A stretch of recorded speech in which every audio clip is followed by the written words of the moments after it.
Hey everybody! Okay, so in this video we are going to talk about Patrik Laine and the possibility, basically what would it take for Montreal to acquire Patrik Laine. Now the reason that's out there is it's come out that Winnipeg would like to upgrade their second line center.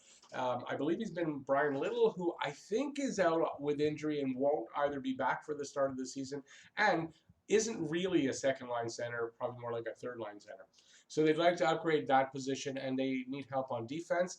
They lost their top four defensemen last season, this past season, just before going into the season. Bufflin, I don't know if he retired or what happened with Dustin Bufflin, but he's out of the league right now.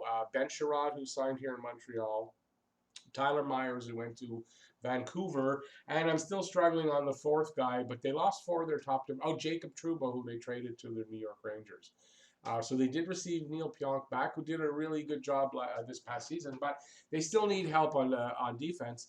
So this is where the reason why they want to trade Patrik Laine and apparently Nikolai Ehlers as well. But in this video, I'm just going to talk about what it might take to get Patrik Laine, and we'll get right into it. So Patrik Laine is a left wing, right wing, so he plays either wing. He's 22 years old. So remember, if I've been talking about KK, that everyone say he's a bust.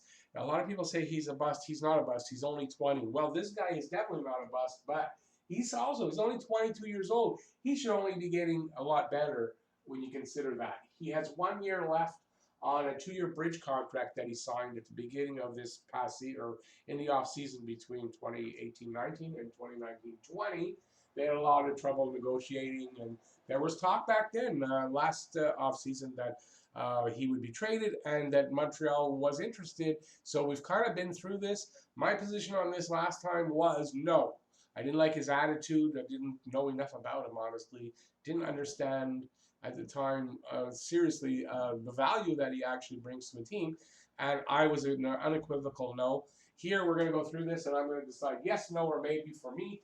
And yeah, so he signed that 1 year or 2 year contract with 6.75 million AAV. He has 1 year left on it. The minimum to re-sign him, that means he's an RFA, so he will require a qualifying offer. And the minimum qualifying offer is that 6.75 million plus the league minimum, which is 750,000, and that makes it 7.5 million. So can't re-sign Patrik Laine. I think if you're the team that has his rights, I don't know if it means other teams offer sheeting and all that, but you can't re-sign him for less than 7.5 million. 2016-17, he played 73 games in his rookie season, 36 goals, 28 assists, 64 points. Awesome season for a rookie, for most players. Next season, 82 games, 44 goals, 26 assists, 70 points. You know this guy's going to be a superstar come in the very near future if he wasn't already. 2018-19, put a halt on that. 82 games, 30 goals, 20 assists, 50 points, minus 24. And of the 30 goals he had, 18 goals came in 1 month. I'm not sure what month it was. It might have been later in the season. But 18 goals in 1 month, 12 goals the rest of the way. Chinks in the armor, as they say. So that's the first one. But then the next season, after signing his bridge deal, he came back 68 games, 28 goals, 35 assists for 63 points. So that's a nice comeback. It's the first time in the 4 years that he's less goals than assists.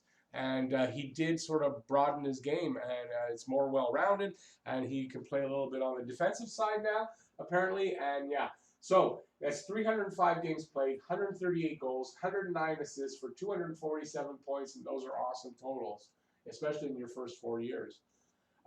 He has 138 goals by the age of 22. Alexander Ovechkin had 98 goals by the same age. So you can kind of a little context to actually tell you that this kid has the potential to be one of the greatest goal scorers in the NHL, because that is definitely what Ovi is, and he's ahead of the pace. So he is the sniper that we need. We need a sniper, a goal scorer, a guy who can finish.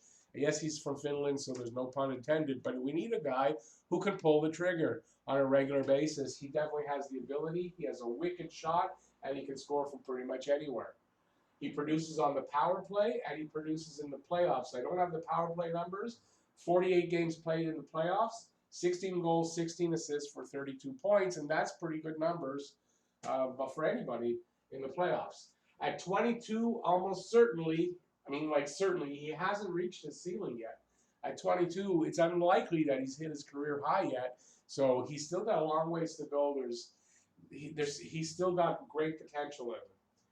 Rounded out his game this past season, as I was saying, he's more of a complete player. Apparently now he doesn't just stand there in the offensive zone or get leading into it, waiting for to one-time a shot and just stand there one time. He plays the game a little better, and you can tell this by the 35 assists and the less goals. It shows a more rounded player. Playmaking, he makes plays now. He's from Finland, so he should fit in well with KK and the boys. That's Lehkonen and Armia. They're all the Finnish line, which might end up being, which we'll look at later. So that's Patrik Laine in a nutshell. I mean, I could go on a little bit more, but that's him in a nutshell. What do I think the Jets want in return for Patrik Laine? It's pretty much known, I guess, that they want a second-line center to play behind Mark Scheifele, and we have one in the form of either Max Domi or Phil Danault. I don't think it would be Phil Danault. I think Phil Danault is the kind of player here in Montreal that you need, and you need his defensive play and all that good stuff that Phil Danault brings, and I don't think you want to get rid of him here. And if in the case of Domi, there's not a lot of place for him to play right now because you don't want to get rid of Danault. You don't want to get rid of KK. You don't want to get rid of Suzuki. There's not a lot of place to play. He is probably going to get traded. That's what the rumors are all about right now is Domi, where's he going to go? Are they going to trade him? So they're looking for a guy like Domi. Top four defensemen, we've got one in Brett Kulak. I think Brett Kulak qualifies here. I'm not so sure Victor Mete does, but you could also think that they would want Romanov. Now, for me, I'm going to say, Romanov's out of the question. I don't trade Romanov. I don't. I will trade other players that I might not have thought I would want to do, like last season. And going into this where I was talking, I wouldn't want to trade this guy, that guy, this guy. I'd be more open to those kind of things now, but not for Romanov. I want to see Romanov in a Habs uniform. I think he's going to be a great defenseman. So for me, I think it's going to be Kulak. I don't know that Mete qualifies to say that he's a top four defenseman. I don't really know. I did read that they wanted a right side defenseman, but I don't think we have a top four unless it's Petrie. But then I think this becomes an overpayment if you add Petrie.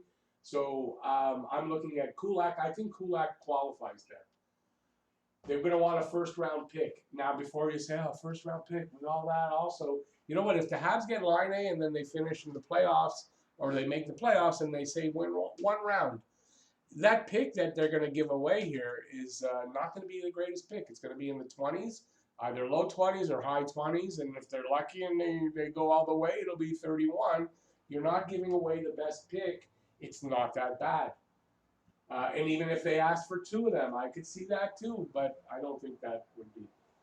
They're also going to want some kind of a goal-scoring prospect to come back. We don't have a goal scorer on the roster that we could send back.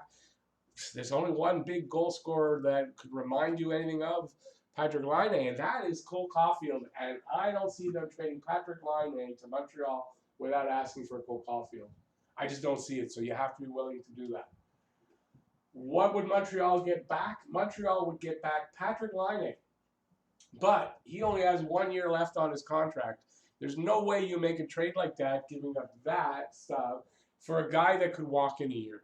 So you're going to want some kind of guarantee or actually have it happen where he signs an extension. You have an agreement, he's going to sign an extension as soon as the trade is made. So you know he's here for a while. I don't see that happening unless you can get a new contract extension signed. It's going to be somewhere in the area of 7 years, and I put $8 million. It might be on the low side, but it's going to be something like that. So you're giving them a lot of money for a lot of time. But if you think about it, you're giving back about you're sending back about $6 million or more going the other way. So it's a not a write-off, but it's kind of evens out, right? So you're getting Patrik Laine with a contract in his hand, signed up, sealed and delivered for a few years, right? And I don't think it's out of line to ask for a second or a third round pick in 2020, I guess it would be 2021, but a second or a third round pick along with him. I wouldn't, like, if I had an agreement with them and they go, no, we're not giving you a draft pick with it, I don't know that I would call the deal off because they didn't get a draft pick back, but I would like to get a draft pick with that. So that would be, to me, what the trade would be. Okay, now what would your lineup look like if that's the only deal that they make? They don't make any other deals. You made Jake Allen, we have already, and you acquire Patrik Laine, and that's it. So Laine is known. If you're trading for Laine, he's playing on your number one line. That's kind of what he's insisting. He wants to play on the number one line with the best players, and he wants the best defense to be playing when he's out there as well. So it's a lot to ask for, but he's a quality player. So you'd have Laine, Suzuki, and Drouin. To me, that's probably your best line. I'm not saying Drouin is the best right winger, but he's been playing well with Suzuki. There's chemistry there, and I can imagine some of the passes I saw him make in the RTP. If he can do that with Laine or Suzuki, I mean, that's a good line. That'd be a really good line. You got Tatar, Demo, Gallagher. Don't think that changes, but it shifts down to become your second line. And then you got KK, Lehkonen, and Armia.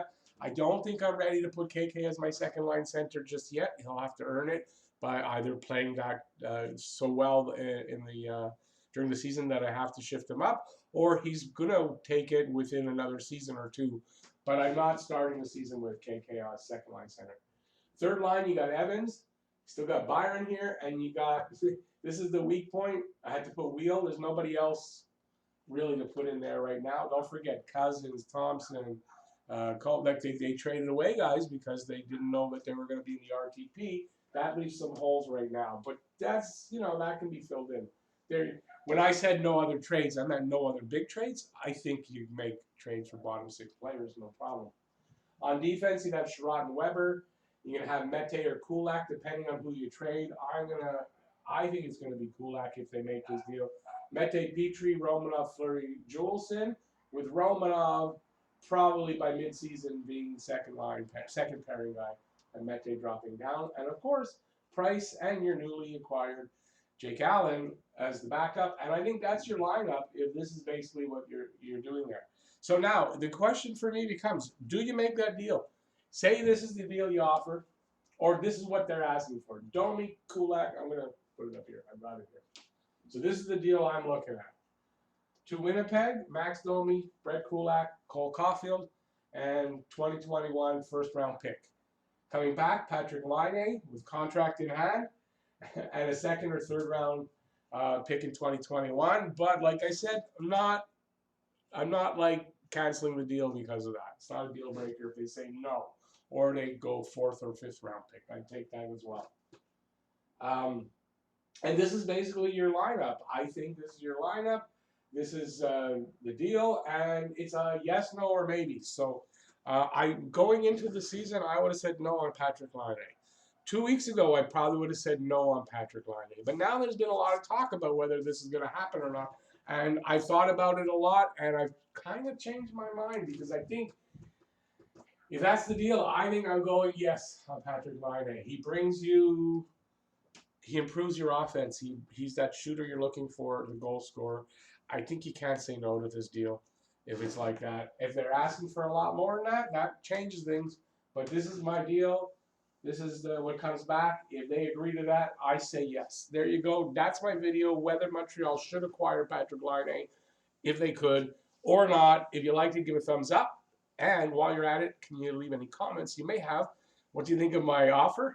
What do you think about getting Patrik Laine? And what do you think about stuff I said in the video? In the comment section right down below.